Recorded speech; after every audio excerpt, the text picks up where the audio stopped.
sensor network model is proposed using adaptive DAI. So, adaptive distributed artificial intelligence is also a technique, and ongoing researchers are following this distributed approach of artificial intelligence. Now, in general, artificial intelligence is a very big phenomenon, very big platform. Now, there, if we narrow it down, we are having adaptive distributed artificial intelligence, where this distributed artificial intelligence concept is used.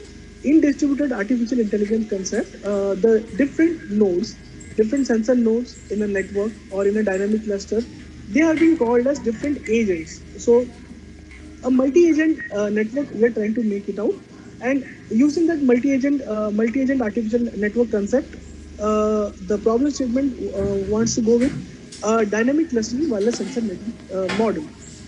And Klasında. finally, the resource allocation has been calculated. See, as we know that in for any wireless sensor networks, any IoT applications, resource allocation plays a vital role. Let it be that the hybrid methods we are using, or the computational methods you are using, it might be complex or anyhow. But at the end of the day, when we are designing an algorithm or designing a mathematical model and simulating, resource allocation plays a vital role in setting up a green communication. Now, due to variety of issues arise in dynamic clustering, IoT and IoT application, an energy efficient green dynamic clustering mechanism based on power demand and information volume is proposed. Now, in this second problem statement, based on power demand and information volume, for example, there might be certain clusters, certain cluster which needs less power, like the overall cluster needs less power, as well as based on the information obtained by each sensors, by each cluster node, they are trying to formulate the clusters. Now, earlier or in the existing works in wireless sensor network in IoT, we are having dynamic clusters formation based on like how the nodes are getting added and how they're subtracted, or some pre-designed values. Now, in this particular problem statement, information volume, when the cluster head is communicating with the other sensor node, he is also trying to calculate the information amount of information if any new node is getting added. Now, that particular information is compared with a pre-value of threshold. If it is more, like if the overall information gathered and the computation will be less, then only the cluster head is allowing the new node to form a cluster. So this is how it goes. Literature review. Based on this particular problem statement, different spectrum sensing algorithms, spectrum sharing algorithms, dynamic nature and behavior of SUs are studied. This SU are the secondary users. Now, in the previous lecture, as Saraj mentioned, cognitive radio, like some of the faculties, they may know about the cognitive radio part. Oh, now, in my next lecture, we'll be discussing about the cognitive radio sensor networks for next generation IoT. Now, cognitive radio part, those who are not aware, I'll explain you in short. Due to spectrum sensing issues, we are having primary users and secondary users. Now, primary users are licensed users, secondary users are non-licensed users. Secondary users are communicating at a particular channel or in that particular frequency only when primary user is absent. So this is the basic concept of cognitive radio. Now, we must consider that when the secondary user is communicating, primary users should be completely absent, and they should not violate each other. So there are multiple techniques, underlay, overlay, and so on, for this spectrum sensing, spectrum sharing part. Now, basically, when we are talking about the cognitive radio sensor networks, we are having cognitive radio, we are having wireless sensor network, and when we fuse this cognitive radio networks and wireless sensor network, so how the distributed node, the distributed sensor nodes, the distributed sensor node, they are behaving like let, let us assume that the distributed sensor node inside, they are the primary users, or they are the secondary users. So if they are primary users, how they are communicating with each other, as well as since the phenomenon is cognitive radio sensor network, there should be secondary users as well, and how they are communicating with each other based on the clusters as well. Now, we are having different parameters. In short, we are having multiple clusters, we are having multiple sensors, Multiple sensors may be primary nodes, primary user nodes, PU nodes, or secondary user nodes, and how the second user communication is taking place in different environmental. Now, if we are talking about the industrial IoT applications, so I can take one small example for in smart industry or in smart manufacturing. For example, one of the clusters it is communicating with another cluster continuously in that particular licensed or unlicensed channel. So being a researcher or being a with a theoretical background, I am assuming that nodes that they are the primary user nodes. Now, there might be certain cases when supervisor is inspecting some temperature or anything else. So he is using multiple sensor to detect multiple objectives. Now, so there he might use the same frequency ranges where the primary user nodes they're communicating with each other. Now now how the sensors the when the supervisor is taking one device with him to measure temperature or to measure pressure, so how the device enter into the new cluster and how it is monitoring or it is taking its objective on the same channel without disturbing the existing primary users or existing communication between the cluster nodes. So there we can implement theoretically we can try to implement the concept of cognitive radio sensor network in IoT. Now, in the very same way, energy efficient cooperative network, um, energy efficient this node localization in optical sensor networks by vector quantization and power consumption. Let us discuss the objective one. State-of-art ADI, adaptive DAI, and adaptive PSO-based resource allocation for wireless sensor networks. Now, in this particular objective can be put anywhere, anywhere as a backend algorithm, as a communication algorithm, which we can put for IoT application or IoT application or Internet of Medical Things application, Internet of Nano Things applications, and so on. So. Let me introduce the flowchart first. Now, as we start the algorithm, there are a planning agent. Now, MA performs resource allocation. Now, MA stands for manager agent. Now, as I told you earlier, 2 or 3 slides back. So, in a cluster, all the nodes they are behaving as agents. Now, that agents may be TA or there may be task agents or deliberative agents or manager agents. Now, this manager agent is a node which is outside any of the cluster, and he is trying to manage the overall the multiple clusters in short. Now, MA performs resource allocation at time equal to 0.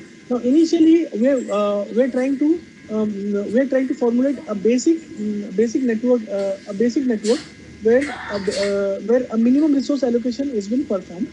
Now, after that, at t equal to 0 to t equal to 1, select the appropriate cluster head as the DA. Now, we're trying to change the nomenclature of cluster head as deliberative agent.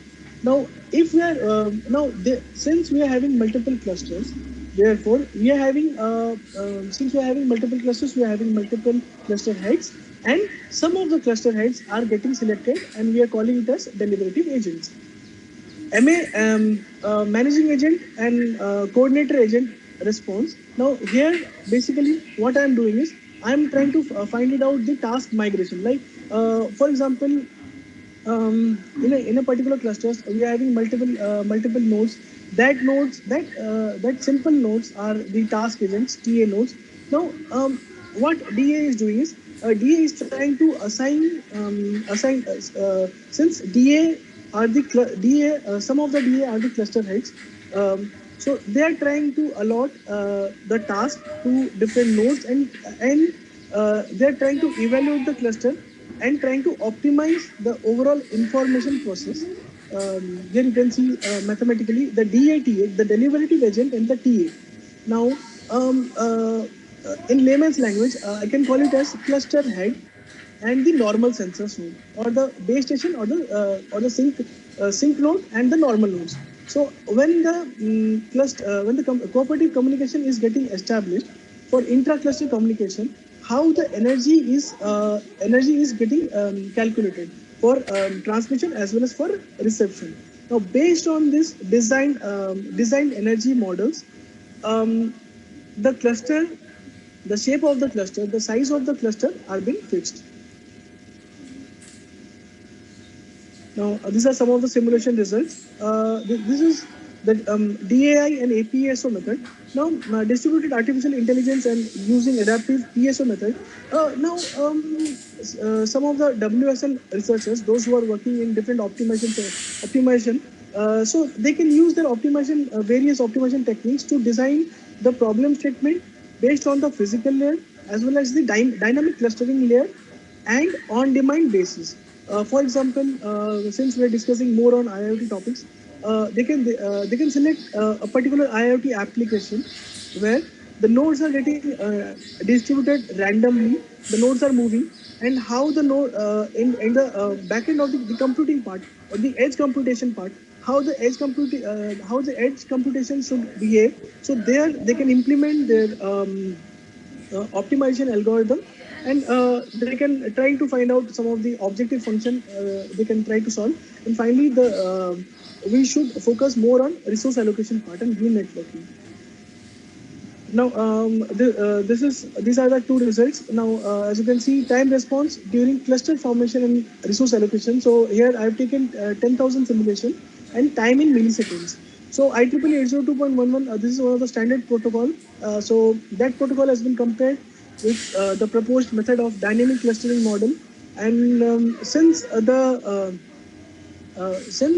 best case will be as less time as possible, because time response should be high.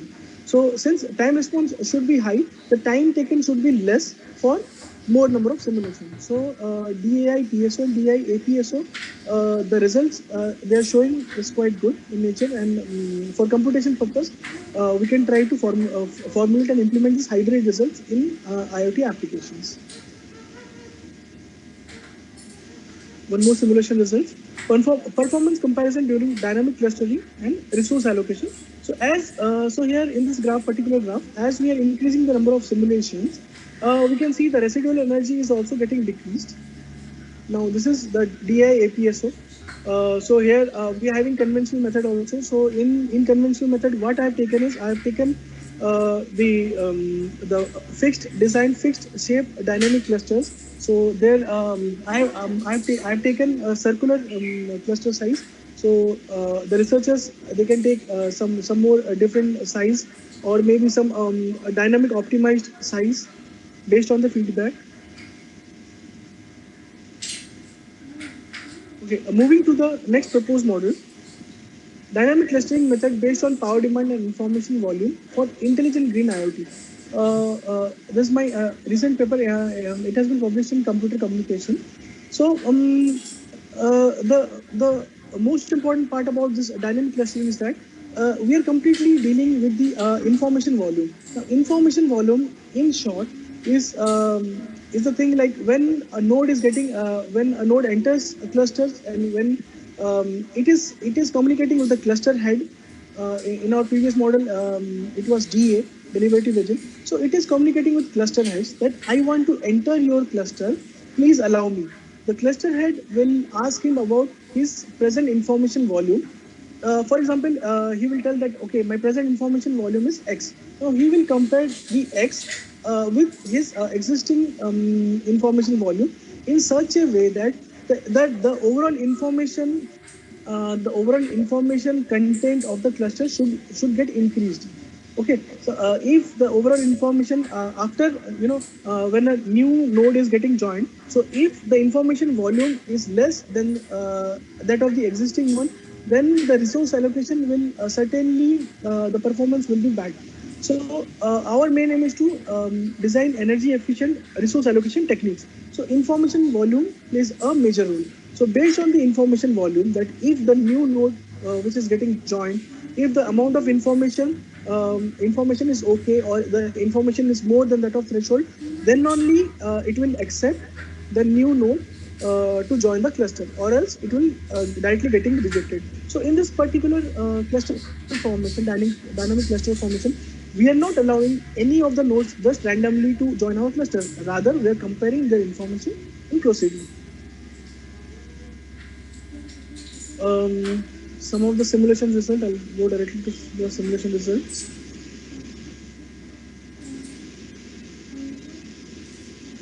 Now, in this particular, that time consumption during dynamic cluster formation. So as I've told you, the time consumption should be as less as possible. That means the time response should be high. Okay, so as we are increasing simulation, the time response is the time taking is very less. That means the time response is very smooth. Residual energy during dynamic clustering. So here again, I've tried to compare with the conventional method and the proposed method. So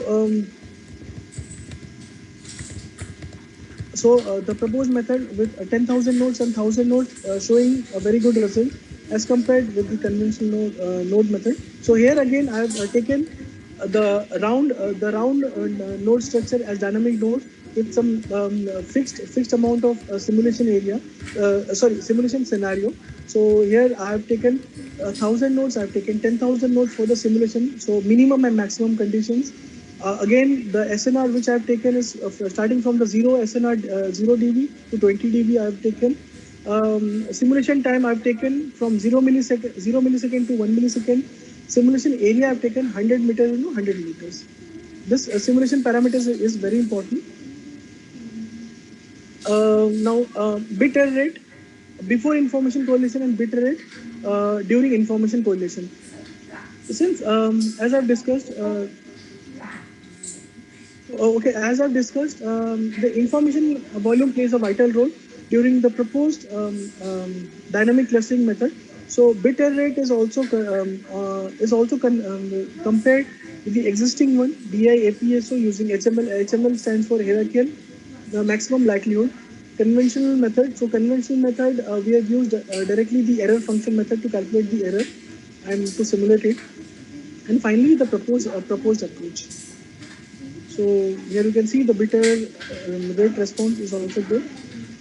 So more simulation results. Power consumed by the initiator during correlation. Response time by the initiator node. Now this initiator node is basically the pre-cluster formation node. So at time t equal to 0, and later on a new node enters and we are comparing the information and so on. This is the third and last proposed method. Deep neural networks based clustering techniques for secure IoT. Now, this paper I have been published in Neural Computation and Application. Impact factor is very good, 4.8. In this particular paper, so we are using deep neural network (DNN) for clustering part. And here the target application was IoT. So the simulation scenarios were designed accordingly. We'll directly go to the simulation. The energy consumption has been shown as we are increasing the number of nodes. The energy consumption is getting decreased. Number of rounds, number of iterations, and SNR. Finally, SNR. So here I've taken from 0 to 15 dB. I can take 20 dB also, but generally in IoT application, in industrial application, industrial IoT application, 8 to 10 dB is enough. But still, for simulation purpose, for more clarity, I've taken 15 dB. Bit error rate is quite good. Okay, next objective. Study of CRSN. Okay, I'll take this in my next lecture.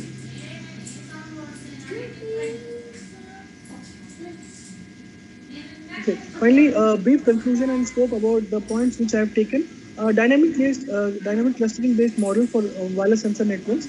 Cognitive radio sensor network. I've not discussed right now. We'll discuss it in the afternoon session. So basically, in short, the proposed research areas which I focused during my postdoc studies. Recently, I've completed my postdoc studies last month. So there mainly my research team were busy in working in different dynamic clustering methods using different optimization techniques, different deep neural network techniques, back propagation neural network techniques, convolution neural network techniques, different DAI, adaptive DAI techniques. So basically, we are focused we are given more emphasis on dynamic clustering methods for IIoT, specifically for IIoT. And right now, we are working for IOMT and edge computations also. So, in short, um, uh, about today's this particular session, I've tried to discuss the IoT brief, IoT applications, and the dynamic clustering. How and why the dynamic clustering is very important for IoT applications as a researcher's point of view, as a development point of view. The proposed thrust areas where we can focus more on this ongoing and the ongoing research special issues call for papers. The world is moving towards the smart city part, and the smart city needs a smart industry, smart manufacturing, smart logistics, smart parking, and so on. So IoT is one of its subset of IoT where we are moving right now. The next generation IoT, the next generation IoT will carry the smart to the smart technologies to one step more in a more smarter way.